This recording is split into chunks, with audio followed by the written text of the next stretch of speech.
आप सभी को नमस्कार। मैं क्लेरिफाई से प्रीति रजक और आज हम बात करने वाले हैं जूलियस रॉबर्ट ओपनहाइमर के बारे में, जिन्हें फादर ऑफ एटॉमिक बम के नाम से भी जाना जाता है। हमने अपने पिछले वीडियो में अमेरिका द्वारा जापान पे 2 शहरों पर गिराए गए एटम बम के बारे में बात करी थी, जो हिरोशिमा और नागासाकी में गिराया गया था और जो द्वितीय विश्व युद्ध की सबसे बड़ी त्रासदी मानी जाती है, जिसके बाद द्वितीय विश्व युद्ध खत्म हुआ था। और जब ये एटॉमिक बम गिरा जिस जगह पे और जिन 2 शहरों पे गिरा था, वो पूरा के पूरे दोनों शहर बर्बाद हो गए थे। कई लोगों की जान गई थी और कई लोग विकलांग और अपंग है, और जहाँ पे आज भी इसका प्रभाव देखने को मिलता है, और जो पूरे विश्व के लिए बहुत ही दर्दनाक रहा। जिसके बाद द्वितीय विश्व युद्ध खत्म हो गया था और इसके बाद परमाणु बम मतलब एटॉमिक बम पर भी रोक लगा दी गई थी। तो आज हम बात करने वाले हैं इन एटॉमिक बम के आविष्कारक जे रॉबर्ट ओपनहाइमर के बारे में, तथा जो आजकल बहुत ही चर्चा का विषय बने हुए हैं, तथा इन पर एक मूवी भी बनी है, तथा जिसकी वजह से ये बहुत ही ज़्यादा चर्चा का विषय बना हुआ है। तो आज हम इनके बारे में और इनके जीवन के बारे में और इस आविष्कार के बारे में, और इसमें भगवत गीता का नाम भी लिया गया है, जो श्रीमद् भगवत गीता हिंदुओं का धार्मिक ग्रंथ है, उसके बारे में भी बताया गया कि इन्हें एटम बम बनाने की प्रेरणा उस भगवत गीता से मिली। तथा इसके बारे में भी जानने की कोशिश करेंगे, उसमें क्या सही क्या गलत और क्या प्रेरणा मिली, इसके बारे में जानने की कोशिश करेंगे। और आज हम इसी थ्योरी को क्लियर करने की कोशिश करेंगे। उन्होंने अपने एक इंटरव्यू में कहा था कि उन्हें एटम बम बनाने की प्रेरणा हिंदुओं के धार्मिक ग्रंथ श्रीमद् भगवत गीता से मिली है, अतः उन्होंने उससे प्रेरणा लेकर एटम बम बनाया था, जिसके बारे में ये पिक्चर और भी ज़्यादा चर्चा में रही। और उसके बाद से ही बहुत ज़्यादा लोग इसकी चर्चा कर रहे हैं और ये चर्चा का विषय बना हुआ है। जिन्होंने श्रीमद् भगवत गीता का एक श्लोक कहा था कि मैं अब मृत्यु बन चुका हूँ, और ये श्लोक बहुत ही चर्चा का विषय रहा, तथा ये इसे एटम बम से इसे कैसे जोड़ा गया है, इसके बारे में हम जानने की कोशिश करेंगे। साथ ही उन्होंने अपने एक इंटरव्यू में कहा था कि एटम बम पहले से ही बन चुके थे, तथा जो श्रीमद् भगवत गीता में इसका उल्लेख मिलता है, इसका सबसे बड़ा प्रमाण है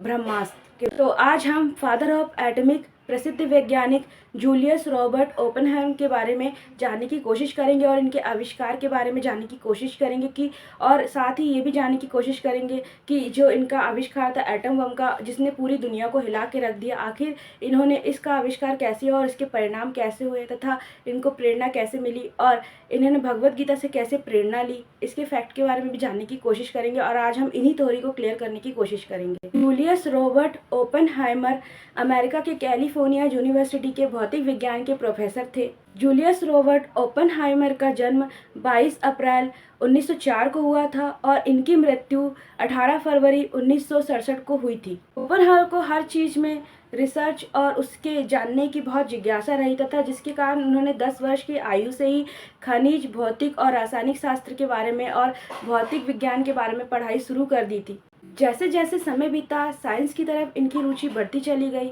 और ये एक साइंटिस्ट बन गए। बात शुरू होती है सेकेंड वर्ल्ड वार के समय से, जब अमेरिका को पता चलता है कि जर्मनी परमाणु बम यानी कि एटॉमिक बम बनाने की तरफ बढ़ रहा है और एटॉमिक बम बनाने का प्रयास कर रहा है। सेकेंड वर्ल्ड वार के समय जर्मनी के शासक एडल्फ हिटलर थे, जो कि बहुत ही क्रूर शासक थे, और जर्मनी में फांसीवाद का काल चल रहा था, जिससे कि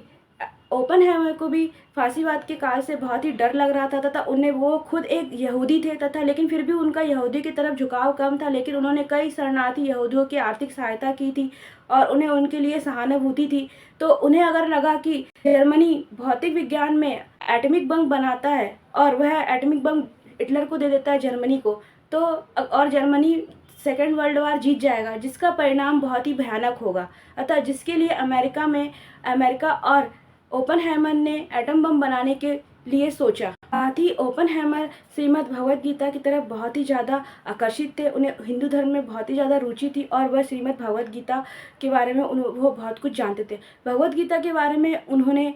अलग से संस्कृत सीखने के लिए भी ट्रेनिंग ली थी, जिससे कि वे भगवत गीता को बहुत अच्छी तरह से समझ पाए और उसके एक सार को समझ पाए। अतः उन्होंने भगवत गीता से प्रेरणा लेकर एटम बम मतलब एटॉमिक पावर बनाने के लिए सोचा, और उन्होंने कहा कि विश्व के लिए एटॉमिक बम बहुत ही ज़्यादा ज़रूरी है। तभी अमेरिका के राष्ट्रपति और ओपनहाइमर ने एक प्रोजेक्ट की शुरुआत की, जिस प्रोजेक्ट का नाम मैनहट्टन रखा गया, और इस प्रोजेक्ट के अध्यक्ष ओपनहाइमर को बनाया गया। ओपनहाइमर का ऐसा मानना था कि महाभारत काल में भी एटॉमिक बम बनाया गया था, और जिसका सबसे बड़ा प्रमाण ब्रह्मास्त्र था, और ब्रह्मास्त्र एक प्रकार से एक एटॉमिक बम ही था। तभी ओपनहाइमर को लगा कि आज के राजनीतिक परिस्थिति को देखते हुए और पावरफुल कंट्री बनने के लिए एटॉमिक पावर का होना और एटॉमिक शक्ति का होना बहुत ज़रूरी है। इसी विचारधारा के साथ ओपनहाइमर ने एक सफल परीक्षण किया जो 16 जुलाई 1945 में हुआ और जो कि सफल रहा। और फिर जब जापान लगातार अमेरिका के ऊपर हमला कर रहा था और पूरे 6 साल हो गए थे सेकेंड विश्व युद्ध को चलते हुए और सेकेंड विश्व युद्ध खत्म होने का नाम ही नहीं ले रहा था और जापान लगातार अमेरिका पे और हमला करते जा रहा था और अमेरिका पे जापान भारी पड़ रहा था और उन्हें ये लग रहा था कि कहीं जापान जीत ना जाए। तो फिर अमेरिका ने बदले में वहाँ पे हिरोशिमा और नागासाकी में हमला करने के लिए आदेश दे दिया एटॉमिक बम का। उस समय जर्मनी भी हार गया था और एडल्फ हिटलर ने सुसाइड कर ली थी, अतः जर्मनी ने अपनी हार मंजूर कर ली थी। साथ ही जापान पर हमला करने के लिए ओपनहाइमर के दिमाग पर मिले जुले विचार आ रहे थे। वे हाँ ना की स्थिति में थे तथा उनके विचार कुछ स्थित और अस्थित हो रहे थे कि वे हमला करें ना करें, अतः वह दोनों तरह की परिस्थिति उनके विचारों में चल रही थी। साथ ही अन्य देश भी हार चुके थे जो उस युद्ध के हिस्सा रहे, लेकिन और फिर उसमें कई वैज्ञानिक जो इस एटॉमिक बम का आविष्कार कर रहे थे और इसमें अपना योगदान दे रहे थे, उन्होंने भी एक तत्कालिक समिति में और एक तत्कालिक सभा में अपना विचार विमर्श किया कि आखिर इस भयानक एटम बम का आविष्कार हम क्यों कर रहे हैं जो पूरे विश्व की आधी आबादी को ख़त्म कर सकता है और इसका परिणाम कितना भयानक हो सकता है, जबकि जर्मनी भी हार चुका है और आधे से ज़्यादा विश्व ने जो इसका हिस्सा रहे उन्होंने सरेंडर कर दिया है। साथ ही वे हार मान चुके हैं और साथ ही जापान के पास इतनी पावर नहीं है कि वे एटॉमिक पावर बनाए और उस पर हमला करे। वो एक पावरफुल कंट्री तो थी जापान, लेकिन उस पर एटॉमिक पावर पे उनका पावर नहीं रहा है। साथ ही जापान इतनी बड़ी बम की योजना भी नहीं बना सकता है, फिर भी हम ये हमला क्यों कर रहे हैं। पर ओपनहाइमर की विचारधारा तो कुछ अलग ही थी। जब हमने ओपनहाइमर के बारे में और ज़्यादा रिसर्च की और उनके बारे में जानने की कोशिश की तो हमें पता चला कि जानकारों का कहना था कि और जो जानते हैं इनके बारे में उन्होंने बताया है कि ओपनहाइमर को श्रीमद् भगवद गीता के बारे में और साथ ही हिंदू धर्म के रहस्यों के बात के बारे में इतनी ज़्यादा रुचि थी और आकर्षण था कि जिसके लिए उन्होंने वर्केल विश्वविद्यालय के एकमात्र संस्कृत विद्वान अर्थर राइडर को संस्कृत सिखाने के लिए कहा, जिससे कि ओपनहाइमर अच्छे से भगवद गीता पढ़ सके और उन्हें के हर एक अध्याय और हर एक श्लोक के बारे में अच्छे से जान पाए, जिसके लिए उन्होंने संस्कृत भी सीख ली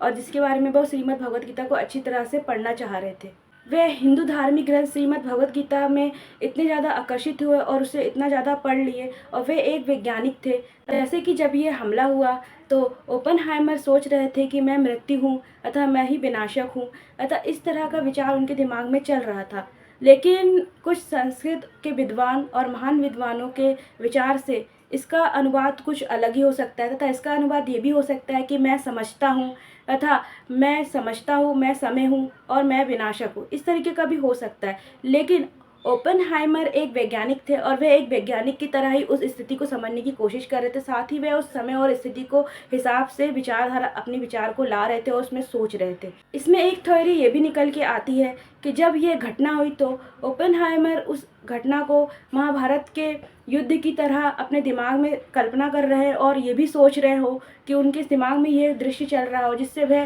श्रीमद् भगवद गीता से प्रभावित हो रहे हैं और ये सोच रहे हो कि मैं ही मृत्यु हूँ, मैं ही काल हूँ, इस तरह का वह विनाशक हूँ, ऐसे विचार उनके दिमाग में आ रहे थे उस परिस्थिति के हिसाब से। कई हद तक तो श्रीमद् भगवद गीता प्रभावित करती है तथा इसका प्रभाव इन मुद्दों पर संबोधित होता है। हिंदू धर्म में श्रीमद् भगवद गीता के बारे में ऐसा माना जाता है कि जो भी व्यक्ति श्रीमद् भगवद गीता को पढ़ता है अतः और उसके बारे में जितना जानता है तो उस व्यक्ति के सवालों का जवाब उस श्रीमद् भगवद गीता में मिल जाता है तथा उस हर व्यक्ति जो श्रीमद् भगवद गीता को पढ़ता है उसकी ज़िंदगी लाइफ के सर्कल उसे श्रीमद् भगवद गीता में द्वारा ही लगते हुए अपनी लाइफ को भी श्रीमद् भगवद गीता के हिसाब से ही जोड़ने की कोशिश करता है। और इस थ्योरी के हिसाब से हम ये मान सकते हैं कि जूलियस रॉबर्ट ओपनहाइमर भी वैज्ञानिक थे, लेकिन जब वह श्रीमद् भगवद गीता पढ़ रहे हो तो उन्हें अपनी स्थिति महाभारत के कल्पना के जैसे लग रही है और श्रीमद् भगवद गीता जैसे ही वे अपनी स्थिति को समझ रहे हैं और उस हिसाब से उन्होंने उनके दिमाग में वो विचारधारा आ रही थी और उन्होंने उस तरह के विचारों को सोचा।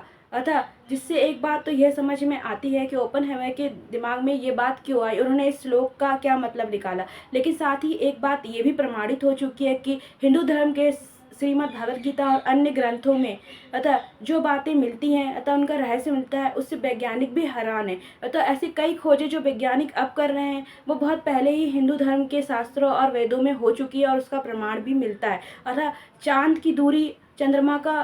आना और जाना और सूरज का डूबना और उगना और यहाँ तक कि 9 ग्रहों के बारे में, समय और समय की स्थिति के बारे में सब कुछ हिंदू धर्म के शास्त्रों और वेदों में पहले से ही उल्लेखित है, जिसके बारे में वैज्ञानिक भी आश्चर्य में पड़े रहते और इसकी कई खोजें चल रही है और जिसके प्रमाण भी मिल चुके हैं। जूलियस रॉबर्ट ओपेनहाइमर के बारे में आज की थ्योरी हमारी यही ख़त्म होती है। तथा अगर आपको हमारा ये वीडियो अच्छा लगा तो प्लीज़ हमारे वीडियो को सब्सक्राइब कीजिए। जब तक के लिए जय हिंद, जय भारत।